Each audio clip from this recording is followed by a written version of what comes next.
Hey guys, Spiritual Whistleblower here. As promised, here's part 2 of the video. In continuation, earlier today, I was talking about how narcissists of all races, and specifically black male narcissists and sociopaths, have a problem with powerful black women, okay? And us being boisterous and loud and assertive and they just want to bully and silence us because it was never meant for the black woman to be strong. And you see every race mocking and copying the black woman, our hair, our skin tone, our features, our facial features, our body, our waist, our booties, our sense of fashion. We are copied and mocked by every race. And we are also disrespected by every race. And if this offends you, get off my channel. I'm speaking in a low tone right now because I'm indoors, I'm relaxed. But earlier I was very angry, and I'm unapologetic about being angry. This community, I have a lot of haters that resort to saying things. They gaslight, right? They gaslight and they say, well, she's angry. She has unhealed trauma from her childhood. She has unhealed trauma from her ex-boyfriends. They speak it on my life like they walk in my motherfucking shoes, not knowing I've been to therapy, years of therapy. I've gotten my diagnosis, which was never MPD. I know they want me to be a narcissist so bad, but my diagnosis was PTSD. Okay. And, it's all gaslighting, okay? Just the ignorant statements speaking on my position as a powerful black woman because they're intimidated that I am very, very confident when I speak, very assertive. I know my shit. And I talk about things that people are scared to talk about. I'm not intimidated by anyone. And that scares a lot of people. And these people out themselves in this community, and they make one obsessive video about me after the next, trying to point the finger at me and my issues. No, I've gone to therapy, countless sessions, years of therapy. Offered to work things out with my parents because my parents are narcissists. We know that's never going to be resolved, because they don't see the error of their ways. I cut my family off 10 years ago. I broke the trauma by keeping my daughter away. My daughter has not been around my family in over 10 years. I have protected her. I refuse to pass down the dysfunction onto my child. I've kept my child in therapy because she's a special needs child. She's always been in therapy. She's 21 now, but I've kept her in therapy. She's been going to specialized school since she was 2 years old. So I'm a huge advocate for therapy, but it's so many ignorant people in this community. They expose themselves trying to point out my flaws. Narcissists don't see the error of their ways. I've been going to therapy all my life. I've kept my daughter in therapy all her life. I've cut my family off. I've done the work to deal with my issues. I stopped dating. I've been celibate for a couple of years. I don't want to touch a man right now. When I'm ready to get back in dating, oh well, I have work to do for God, and I don't want no man distracting me. Okay, so I made that video earlier because I'm so fed up of just everyone attacking powerful black women. We are intimidating. That's all it really is. We were never meant to have a voice. And because Spiritual Whistleblower knows her shit, I curse, and my delivery is very intimidating. It makes a whole lot of people in this community very uncomfortable. You don't know shit about my childhood traumas. It's been addressed in therapy.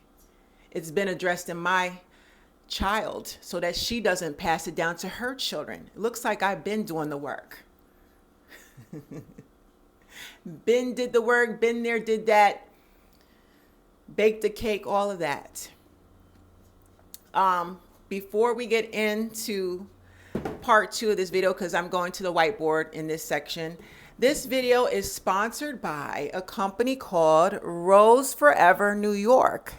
Can you guess what's in this box? Can y'all guess what's in this box? Let me show you.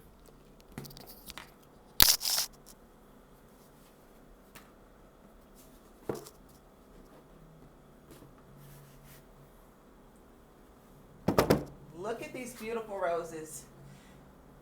They sent me this assortment. They sent me this gorgeous assortment of roses, and they smell magnificent. Rose Forever New York. Thank you. Listen, I am throwing a Valentine's Day pizza party, secret location in New York City, Monday, February 14th. All you gotta do is RSVP. It's limited seating, and bring some money for pizza and drinks, and we're gonna have a good time. This is for single people. I am a huge advocate of treating yourself very good. You don't have to sit around being depressed for Valentine's Day. Go treat yourself. You too can purchase these roses. They come in so many different colors. I mean, beautiful colors: yellow, fuchsia. I think I saw black, silver, gold. The roses come in beautiful colors. And I have a special coupon code underneath my name. Spiritual Whistleblower 15 is the coupon code. It's a limited time. You have 30 days after the date of this video to purchase your roses, and just enough time to purchase them in time for Valentine's Day. Go spoil yourself in the name of Spiritual Whistleblower, okay? Rose Forever New York. The link will be posted down in the description box, and I will pin it in my comment section, guys, okay? Come join me for pizza, buy yourself some flowers, and let's have a good time, y'all, for Valentine's Day. All right, now let's talk about the video. I want to talk about narcissist shaming. What is narcissist shaming? This is a follow-up to my video earlier today, okay? Or rather a continuation. I want to point out something that has been going on in this community, and this is why I don't call names out in my video. I talk about the behaviors, and I let the guilty people in this community out themselves in response to my video. That's how they expose themselves. But I don't call names. Narcissist shaming. What is narcissist shaming? They're called the sirens. I can never do a video without the sirens interfering. What is narcissist shaming?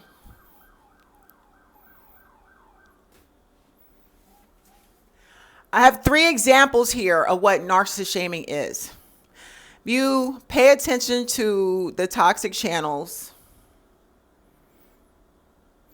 If your third eye is open, if your spiritual discernment is at its highest level, you will have clarity of what the fuck is going on in this community. There is a very nasty habit of toxic, narcissistic people calling empaths narcissists. Yeah. Because they're frustrated and furious that those who are empaths in this community are calling their behavior out. So what they do is they gaslight to take the focus off themselves. And y'all know I call this behavior out left and right. I don't have to name no names in my video. All I got to do is talk about the behavior, and here come the videos. They just tell on themselves. If I was guilty of something, I wouldn't be telling on myself. I would stay quiet. But those, they respond to my videos and they don't realize they're telling on themselves. And they get mad and call me the narcissist. That's going to silence me. I don't give a fuck if you call me a narcissist. I don't give a fuck if you sit up and say, I have unhealed childhood trauma. I don't give a fuck if you say I have unhealed trauma from my past. I'm a DV victim. Don't tell nobody to go heal. Do you know how long it takes to heal from narcissistic abuse? It takes people years. So that's another thing. When I hear people say, you need to go heal, that's a narcissist that is fucking pissed that you are outing their behavior and they want to silence you. So by them saying things like you need to heal, you have unresolved childhood trauma, they want to silence you because they're very uncomfortable that you are describing their toxic behavior when all they had to do was shut their fucking mouth. But every time they open their mouth, they don't realize they're actually exposing themselves because you didn't name their names. You didn't call them out. Stupid. Aren't they stupid? So they point fingers, which is deflection because they're uncomfortable. So I'll give y'all 3 examples. The first example, number 1, they are angry at empaths for rebuilding their lives.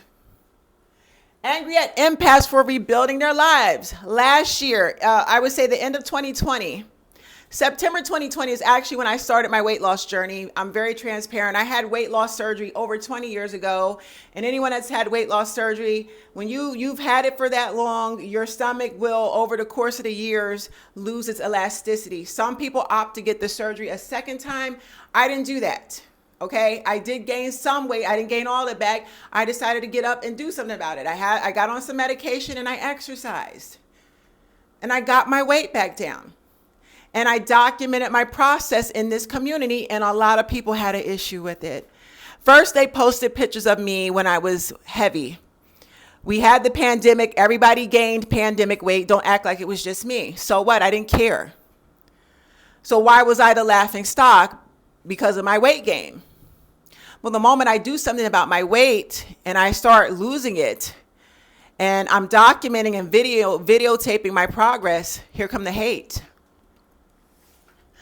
I did that for 2 reasons. I did it for myself and I did it for this community because I understand that emotional eating is a form of coping from narcissistic abuse.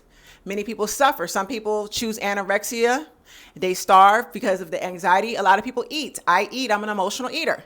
So by getting into this community and setting an example through my weight loss journey and rebuilding my life and teaching this community how, I was visual. I was verbal, visual, and transparent with this community. And I showed people how you can rebuild your life and get back on track after narcissistic abuse. Tell me, why did so many people have a problem? So many had an issue. Here come the fat shaming videos. Here come, she's a fraud because she lied about, I didn't lie about surgery. My surgery was in 2003. Get educated on weight loss surgery and what happens over a course of many years. 20 years is a long time. And your stomach will stretch back out and you will regain the weight. That is one of the, oh my God, people are so ignorant. I was called a liar. I was called a fraud. People are telling me about my life more than how? You don't live with me, but you know so many details about my life. What it was, they were pissed off that I was setting an example on how to bounce back after narcissistic abuse by teaching this community. So in essence, it's narcissist shaming, calling me a narcissist, picking at my weight, posting horrible pictures of me, making fun of me. It's shaming. And it's all done to bully me and silence me, okay? Number 2, second example, they're angry at empaths with high self-esteem. Now, after the weight loss, I took myself shopping. I bought some sexy dresses. I did some photo shoots. Oh, they was big mad. Oh, they was big mad in this community.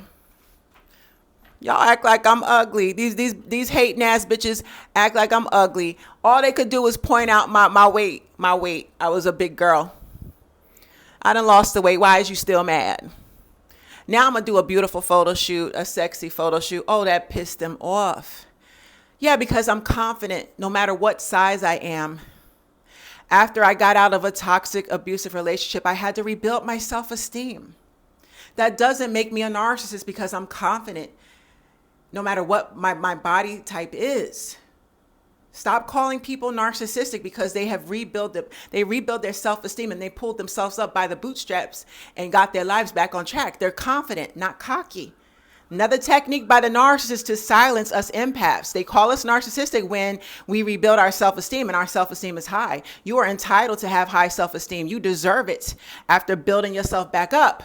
Third example, they're angry at empaths for being angry at narcissists. Let me repeat that. They're angry at empaths for being angry at narcissists. We have every right to be angry. We have every right to get on this platform and go to town and tear y'all down. Again, I'm called a narcissist because of my delivery, because of the tone of my content, the tone of my voice. It's so intimidating. That doesn't make me a narcissist. It makes me a powerful woman that's sick and tired of being sick and tired. Okay? So with that being said, get y'all some roses from Rose Forever and meet me for pizza on February 14th here in New York City. Email me and I'll tell you the location and let's have a great time. I love you guys. Have a great weekend. Have a great weekend. Until the next video, Spiritual Whistleblower.